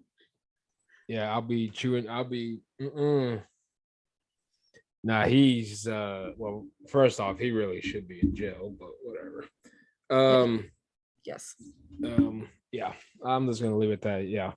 That Baylor program, you got lucky, because I thought they should be on death penalty. And I think he really should not even be coaching at all. He technically should be in jail, if anything, because he knew about what the circumstances that was taking place. And just like Pete Carroll, I think, and you can compare it to a whole different scenario, but in Pete Carroll's side of it, on his little legal issue, I think or what he took place was, I don't think he should be back, but I think both of them, Art Briles definitely shouldn't even be allowed to coach any level, let alone major college football. Yep. And that's Yep. whole, and the fact, oh God, never mind. Real quick, and the fact that the women's basketball head coach, who is now at LSU, the fact that she backed him up was a little concerning and disappointing. Yeah, I was surprised about that. I mean, here's the thing.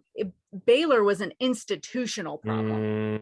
That's the thing. That's the bad part about it wasn't just about Baylor football and what happened with all of that. It was an institutional problem. I mean, their men's basketball team, like, we're talking about murder, we're talking about drugs, we're talking about rape, like we're talking about criminally felonious charges that should have been handed down against Baylor, and nothing happened. Nothing happened. It's just it's so mind-boggling to me, and why the NCAA, they need to go, because they're not, what good are they? What are they doing if they're not going to punish what happened? I mean, it's crazy. And now, I mean, I know that there's stuff going on at LSU as well. Oh, absolutely.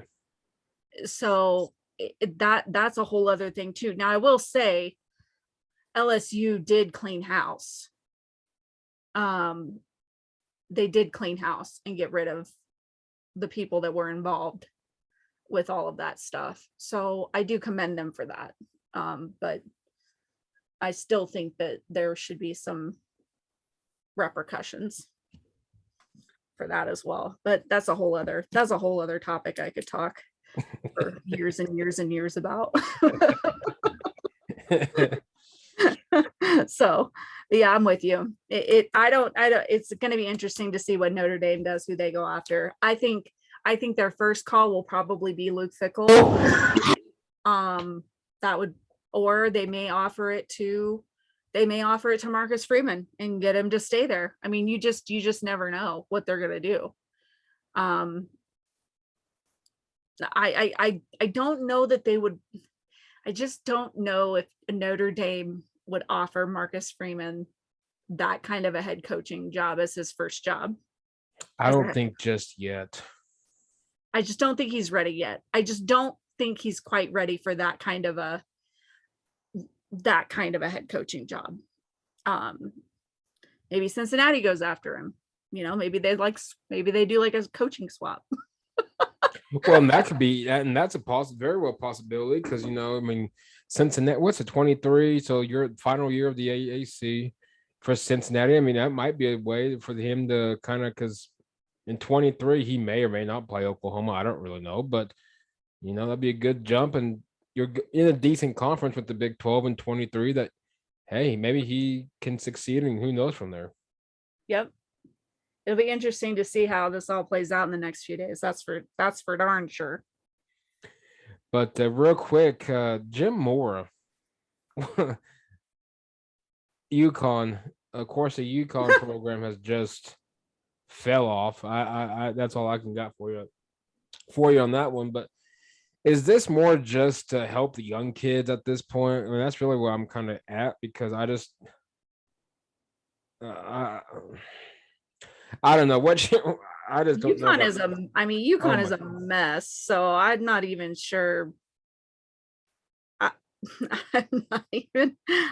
not even sure how to even respond to that whole situation. When they said, well, Jim Moore, I got the notification, Jim Moore is going to take over UConn. I'm thinking, oh, alrighty. Well, I mean, great hire. I mean, I'm not knocking that one, but obviously he's not doing it for publicity by any means. It was interesting to choose UConn. Hey, I guess Maybe he's an alumni of that. I don't know. I don't think, no, I don't think so. I don't know. I don't know that for, I don't know. I'm not sure. All I see him as I just see him as UCLA's head coach for some reason. Like that's all I can see for him. See, I still see him in Atlanta with the Falcons. Well, that too. Yeah, that too. But nonetheless, as we wind down the show, real not too personal, but it's a question that everybody gets. I try to at least ask it when baby comes on, but of course, COVID. We all know COVID from last year, and regardless of people what people do and don't think of it, we don't really talk that. But nonetheless, 2020 for everybody was kind of challenging. Nothing forever. Well, at least for everybody, in some form or fashion. Looking back to 2020 for you, was it? How did it? Well, first off, from your side of it, how did it affect you? And then, what did it teach you like a life lesson? What kind of mean by that is like for me, for example, my dad had a major stroke, so he obviously was in a hospital. Duh, but he was in a hospital. Obviously, you couldn't see him due to COVID restrictions, so on and so forth. So to Yeah. me, it was more patience and time and so on and so forth. Um, from your standpoint, what did 2020 I hate saying this, but what did COVID teach you? What did 2020 teach you, and how did it kind of affect your personal life last year? And I guess even currently still going on, but especially last year with all the lockdowns and restrictions and so on and so forth. So a little bit about me. I am actually I'm unfortunately disabled because I have 3 autoimmune diseases. Mhm. It's called mixed connective tissue disease. So it's an overlap of lupus, scleroderma, and rheumatoid arthritis. So that put me on disability a couple years ago. Well, it was 2018. So 3 years ago now. So I am immunocompromised. I do infusion therapy, which basically kind of wipes out my immune system. And what happens is I'm very, very prone to infections and getting sick. Mhm. So with that being said, I am pretty housebound. I don't really get out a whole lot. When COVID came, that made it even more difficult to get out because I'm trying to protect myself from this stupid virus that we have Right. raging across the country that we know absolutely nothing about. And still don't. And sorry, I apologize. Hang on just a sec. I have my window open. Okay. So we have this stupid virus raging across this country. I'm trying to protect myself. So I didn't really get out a lot, to be honest with you. I mean, I ordered groceries online. I just took care of myself and tried to stay away from the madness. And I think everybody should learn this lesson and be very, very thankful that they don't have to live the life that I have to live every single day of my life, regardless of if COVID's going on or not. Right, exactly. I still have to be extremely cautious about who I'm around, how long I'm around them, if they're sick. I have a little bit of a different mindset when it comes to all of this because it really didn't change anything for me, to be honest with you. I was hyper aware before, I was hyper aware during. It's funny. I think for me personally, it really wasn't all that different from my everyday life.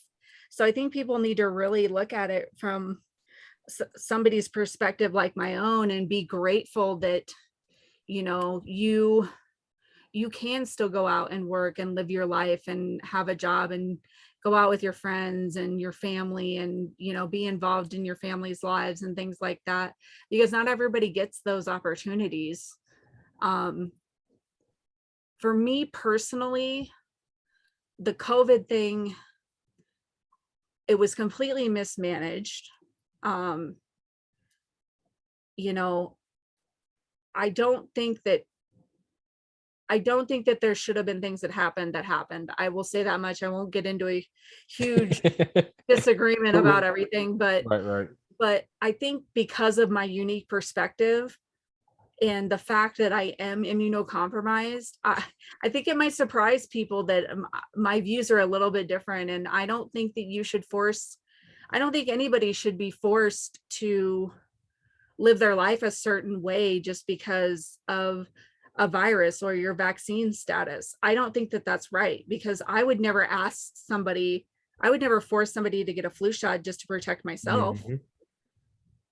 And therefore I'm never going to say you need to get a COVID vaccine just to protect me. Like, that's the silliest thing I've ever heard in my entire life. And I, of all people, should be able to say that because I am among the high risk people. So I don't get those arguments. I think you, at the end of the day, have to always I'm a huge advocate for myself, for my own health. I don't like people telling me what I should or shouldn't be doing. And I don't think other people need to do that as well. I think your health is your responsibility and yours alone. And what's best for you and what's best for your family may not be best for me and my family. And that's fine. We live in America. We get to make those choices because those are the laws in the Constitution of the United States of America. So I'm very blessed that my family's been safe and healthy, and I feel terrible that people have lost loved ones, and it's awful and it's sad, and unfortunately it happens every day. And death is a part of life, and I lost my mom 10 years ago to cancer, so I know what it's like. I know what it's like to lose somebody close to you. I lost my mom far too young. She was 54 years old. I think you just take each day as it comes. You feel grateful for the things that you do have, not for what you don't have. And you try to stay positive and just enjoy life and not think about the battles that you've been given. And if you're given a battle, you take it and you turn it into a positive. So those are my words of wisdom. Just so you know, before I know, well, just in case I get cut off, it's not because I hung up or anything, simply because of what I'm about to say. I always get so one true story. A few months back, might have been during the All-Star break. I don't remember, but anyway, of Major League Baseball, I don't know. But anyway, I got a buddy of mine, and he really just wanted to come on because he wanted to kind of tell a story about how he cannot get vaccinated due to the fact that of his health. And it's practically his doctor said, if you do it, you're just gonna, your chance and your death, what it is. Anyway, yes, I have that. I don't react well to vaccines. I can't get vaccinated either. Fast forward all the way, literally almost towards the end of the podcast recording, and I don't know where you stand on political, but I practically blasted, and pretty much like what you said. I blasted how it shouldn't be. It's more of a communism dictatorship, how people are forced with the shots. We should have our own choice. Why does, and I hate bringing this up, but I kind of have to compare the two, or somewhat compare the two. Is we got women out here saying it was my body, my choice, but yet we don't want to, but at the same time, but the government says, well, we can force shots, but oh my God, it's mandatory, but yet women can out here and practically have abortion, so on and so forth. I mean, I don't see where. Yeah, the same my body, my choice people are forcing you to get a vaccine. I love it. That's my favorite part about the whole argument. I'm like, you guys are so stupid. Like, yeah, it's like it makes get out of here with that. It's like makes no sense. But yet, you guys, my choice, my body. Okay, so I don't have to vaccinate. Well, no, you have to. No, you strictly. Anyway, that's a whole whatever. So I went off. I'm not a. I don't. Anyway, I don't like Brandon. But anyway, so. So anyway, we go. I go. Oh, I don't know. Go off like this, like a rant. But we have a good discussion. I kid you not. About almost midway, he said something, and I went completely. Like Zoom just kicked me off. So I text Clyde. I said, "Hey, by the way, I don't know what just happened, And Wes is in the show on that. He says, yeah, he says, I kind of thought that was weird. So a lot of time, and then the guy then the following day, supposedly, the OG&E, which is Oklahoma's electrical company, came by and was like, can we look at your pole in the back? I said, well, why do you need that? Well, we just want to make sure it's standing, Huh? in good condition. I'm like, huh? I said, no, it's pretty good. And then he kind of tracked it, but I think I was being, I think they probably secretly put a microphone back there. But anyway, no, so nonetheless, what I'm trying to get at, so I don't want to know if I happen to say something, I get cut off. That's probably why I didn't. That's hilarious. I Because mean, it's not when hilarious. you It's started talking, scary. like, I really hope that I don't get cut off because I really don't want her to think, oh, I pissed them off. No, that's funny. No, it wouldn't surprise me. There's so much bullshit going on right now. And if people can't see what's happening, I can't help them. And that's what I tell them. I was like, I can't help you with that. Well, You do you, you do you, I'll do me, and that's how we roll. Because I'm not wearing masks. I'm not getting a vaccine that's going to cause more harm to my already compromised body. I'm not doing it. So don't even tell me to. And I'm not going to make you do it either. So let's just all move forward. And masks don't work anyway. Sorry. Well, masks. I mean, they don't work. Well, there's actual science behind this. They don't work. Well, they don't work. I hate to end on the sports to go on a political, but they don't work because, I mean, you got a mask. First off, if you're sick, you're breathing in the same godforsaken air that you're trying to breathe out. You're trying to breathe out the virus, if so called, and so on and so forth. But yet you're breathing it in. So that's one thing. Two, you can't breathe. Second, and the one I've always told people, if I can smell my coffee, if I can smell, and I don't smoke, but if I smell someone smoking, or my office is next to a barbecue place, if I can go out there, because for the longest time we had to wear our mask, I'm like, this is bullshit.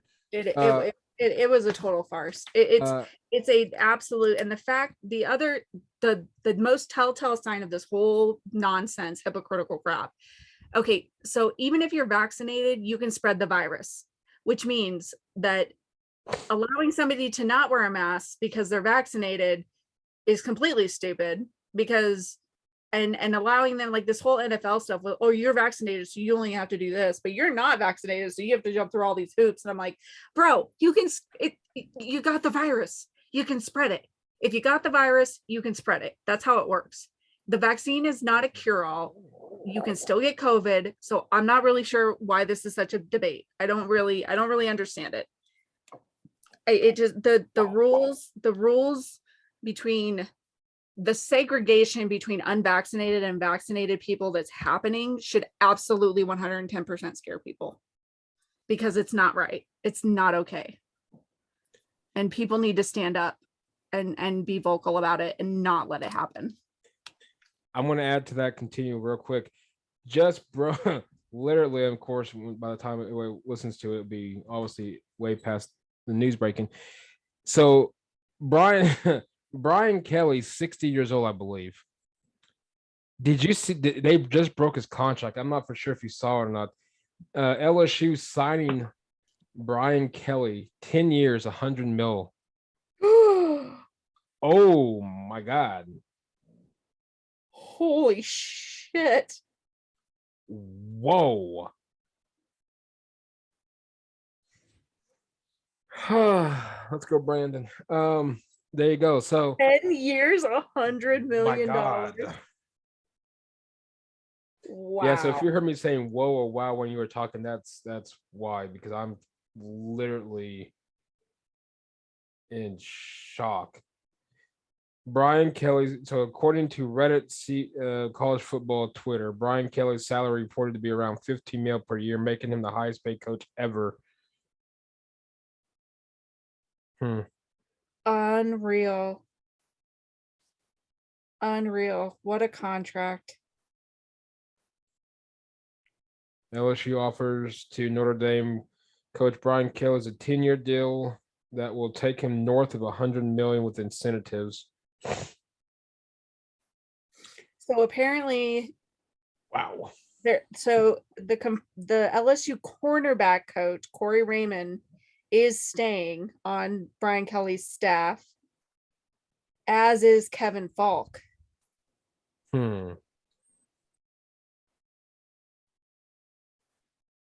So far, that's oh my God, what's being reported right now. 5-star QB commit, fired up about the hire. We're gonna win that. We're gonna win some national championships. That kid that I told you that visited Notre Dame. Yep. Well, you never know. I mean, he can coach, but yeah, we're talking the SEC, so He better get a good offensive coordinator. oh That's God, all I yeah. gotta say. Throw the bank at an OC. Get a good one. Get a good one. So, wow. Holy cow.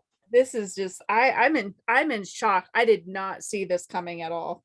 Well, I didn't either. I'm like, I had digested when you first told me before the show even we started recording. And then of course now this one with the contract, I'm like, man, this is give me some time to digest LSU. Apparently they don't want that. But anyway, so real quick, to add your thing. I know it's getting late, but no, the masks don't work.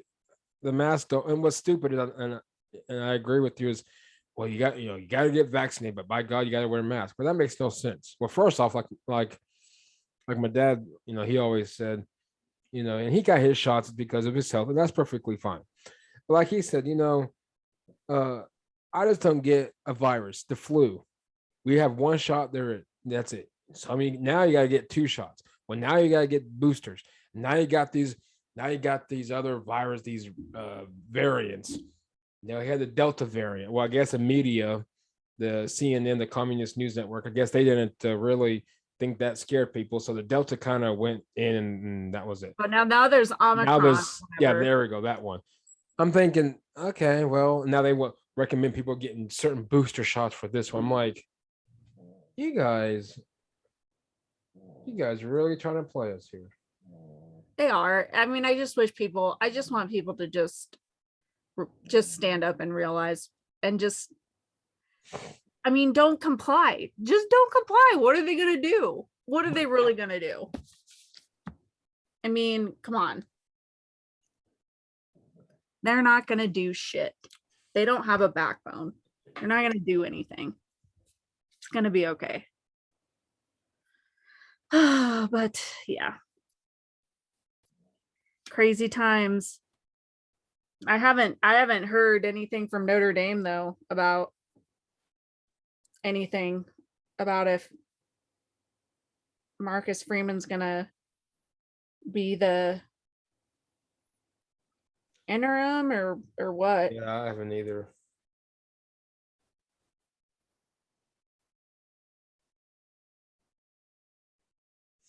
Well, anyway, guys. Man, what a show, right? So before we end it, this is our first 2-hour show. So Jamie, you made history, and it was a fun one. I appreciate it, buddy. I appreciate it a lot. It was a good time, and yeah, shout out to everybody listening. I appreciate you, and if you want to follow me on the Bird app, the Twitter, my @ is @JL Pritchard PRITCHARD 11. So follow me if you want some good sassy funny tweets every now and again. And just remember, as you said earlier, you start sending personal DMs, you're gonna get exposed. So just a you cautious, have been warned. cautious measure there. No, I appreciate it, Mike. It's been a good time. Great conversation. Most definitely, guys. Podcast, of course, when you listen to it, it's obviously been uploaded and downloaded. So nonetheless, thank you for the support. Jamie, as always, you're welcome always back. I'm sure there's gonna be more college football news to chime in definitely during the off season, but appreciate your time and thank you for coming on. Yeah, thanks for having me. All right, take care, everybody. You've been listening to the Air Raid Attack podcast. Have a wonderful week. As always, make sure and check out Law Terrain Watches. Use the code Air Raid. Save 10% on all your orders. Perfect time with the holidays coming around. Again, Jamie from, excuse me, I think I've got the flu bug here going. But nonetheless, thank you guys for listening and have a great week.